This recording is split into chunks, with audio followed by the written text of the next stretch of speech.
नमस्कार, मैं Ashutosh Kumar Sinha. Crime add में फिर से आपका स्वागत है।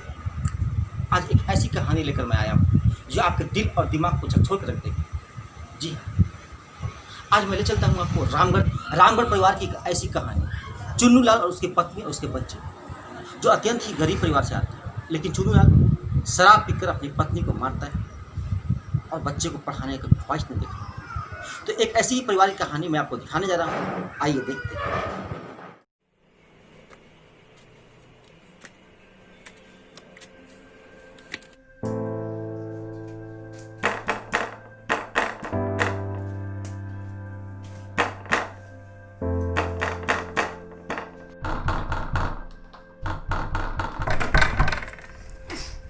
तुम फिर शराब पी के आ गए। तुम्हारी इस हरकत से तो मैं तंग आ गई हूँ। निकलो यहाँ से, मैंने कहा निकलो यहाँ से मेरे घर से। दरवाजे खोलने में तुमको इतना टाइम क्यों लगा? छोड़ दो मुझे, देखो वरना मैं हल्ला कर दूँ। मैं कह रही मेरा हाथ छोड़ो। तुमको पैसा दे, तेरे पैसे पैसे मेरे पास फूटी कौड़ी नहीं है तुम्हें देने के लिए। यहाँ मैं घर कैसे चला रही हूँ मैं जानती हूँ। यहाँ मेरे बेटे की जिंदगी खराब हो रही है और तुम मुझसे पैसे मांग रहे हो, वो भी शराब पीने के लिए। चले जाओ यहाँ से। मेरा पैसा है तो मंगल सूत्र में देता हूँ। तो पौवा का काम हो गया। अब पौवा आएगा अभी। नहीं, रुक जाओ, रुक जाओ।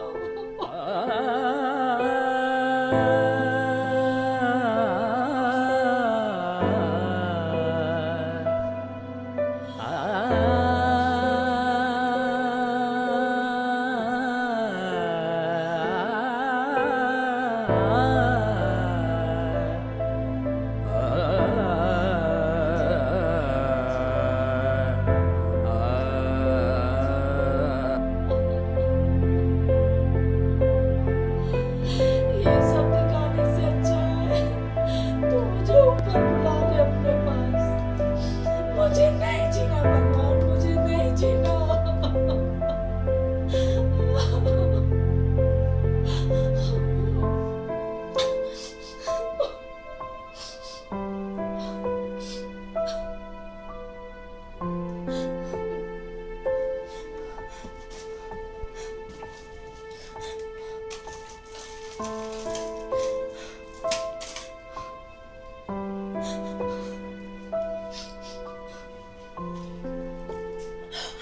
नहीं, ये क्या कर रही हो? मुझे नहीं जीना, छोड़ दो। नहीं, मैं नहीं छोड़ूंगी। बहन, आत्महत्या करना अच्छी बात नहीं है बहन। मैंने सब देखा सुना, तू फिक्र मत कर। खिड़की से मैंने सब सुना बहन। तुझे रोज मारता है बहन। चल बहन, चल चल बहन, आज मैं तुझे ले चलूंगी। तू चल, आज मैं नहीं रुकने वाली हूँ। चुन्नू लाल की पत्नी मजबूरन ना चाहते हुए भी उसे पुलिस का सहारा लेना पड़ा, क्योंकि उसे इंसाफ चाहिए था और उसे मिला एक ऐसा इंस्पेक्टर जो उसे इंसाफ दिलाता। आइए देखते हैं।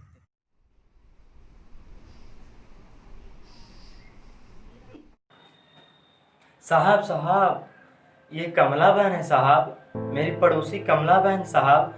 इसका पति रोज मारता है साहब, इसे रोज मारता है साहब। साहब,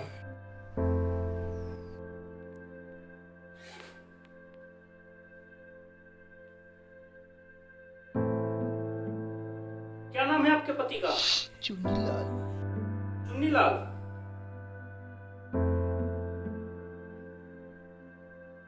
क्या करते हैं? कुछ भी नहीं। कुछ भी नहीं। Very good. शादी को कितने साल हो गया? यही कोई 7-8 साल सर। 8 साल।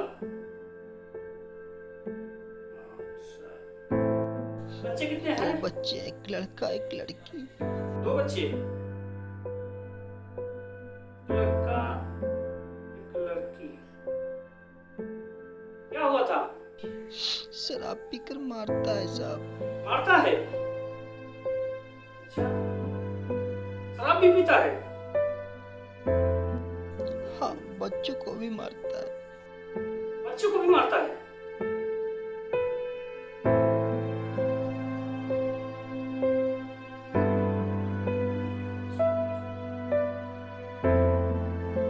अच्छा, मैं केस दर्ज कर लिया हूँ। आपको चिंता करने की जरूरत नहीं है। आप यहाँ इंस्पेक्टर अमित के पास नहीं हैं।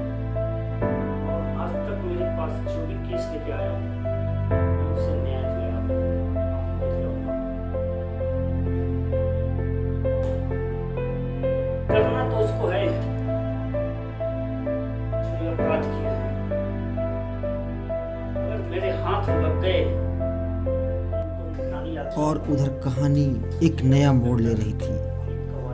चुन्नीलाल का पुत्र एग्जामिनेशन हॉल में नकल करते हुए पकड़ा गया और अपनी मन की व्यथा को अपने टीचर से कह डाला।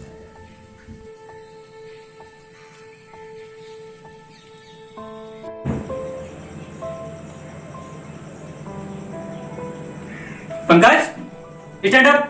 चीटिंग कर रहे हो? फाइनल एग्जाम में चीटिंग करते हो, तुमको शर्म नहीं आती? लाओ इधर चीट, लाओ मुझे दो, लाओ इधर। और चीट रखे हो? सारे चीट दो इधर, मुझे दो। मैं इस साल तुमको रेस्ट्रिकेट करता हूं, तुम इस साल एब्सेंट हो गए और तुम्हारे ऊपर फाइन लगेगा। चलो भागो, तुम्हारा एग्जाम नहीं होगा। चलो आओ इधर। प्लीज सर, मेरे को माफ कर दो सर, प्लीज मेरे को माफ कर दो, मेरे को माफ कर दो सर। सर मैं ऐसी गलती कभी नहीं करूँगा सर। सर मेरे को छोड़ दो सर, मेरे को छोड़ दो, मैं ऐसी गलती नहीं करूँगा sir. Please sir, please sir, please एक बार सर आप मेरे बारे में सोचिए सर। सर एक बार आप मेरे बारे में सोचिए सर, प्लीज सर। मेरे को पुलिस के हवाले मत करो सर। मेरा बाप जो है ना, मेरे माता को बहुत मारता है सर, पीकर। सर मैं इसीलिए सोच रहा था अच्छे रैंक से पास हो जाऊंगा सर, तो अच्छी नौकरी मिलेगी सर। ओह माय गॉड, ये बात है। और ठीक है बेटा, बैठो, टीचर देखता हूँ ने मैं मन तुम्हारी में क्या ही हेल्प कर सकता ठाना हूँ। इसकी मदद करने का।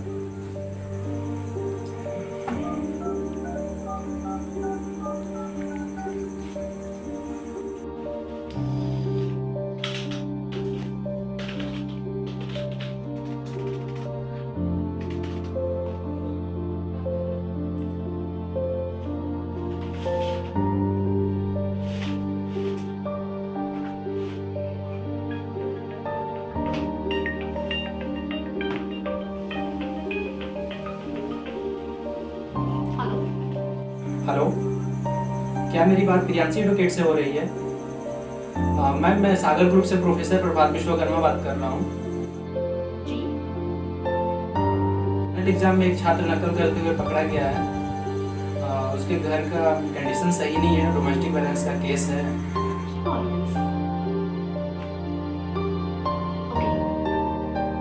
बिल्कुल बिल्कुल मिस्टर प्रभात, आप मुझसे ऑफिस में आकर मिलिए। कुछ फॉर्मेलिटीज होंगी जो उन्हें भी करनी होगी, सो हम इस केस पे बात करते और हैं। आखिरकार मामला थैंक यू। कोर्ट तक जा पहुंचा।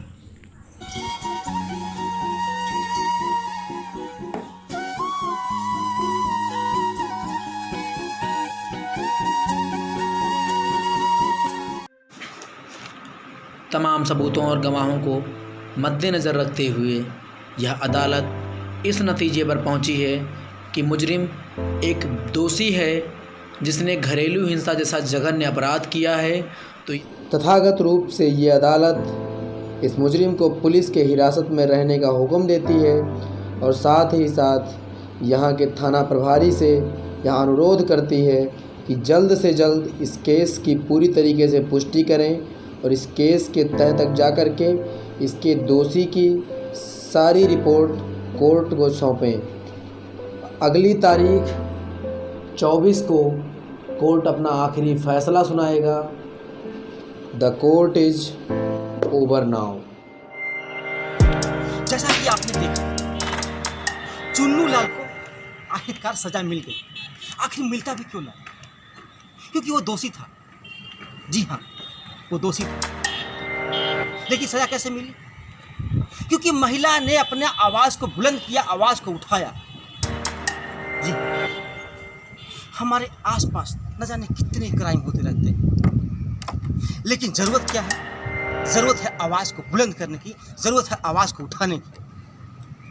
जब आवाज़ उठेगी तो देश जागरूक होगा, और जब देश जागरूक होगा तो क्राइम कम होगी। जी हाँ, मिलते हैं दूसरे कड़ी में नए कहानी के साथ। तब तक के लिए सतर्क रहिए, सचेत रहिए। नमस्कार, जय हिंद।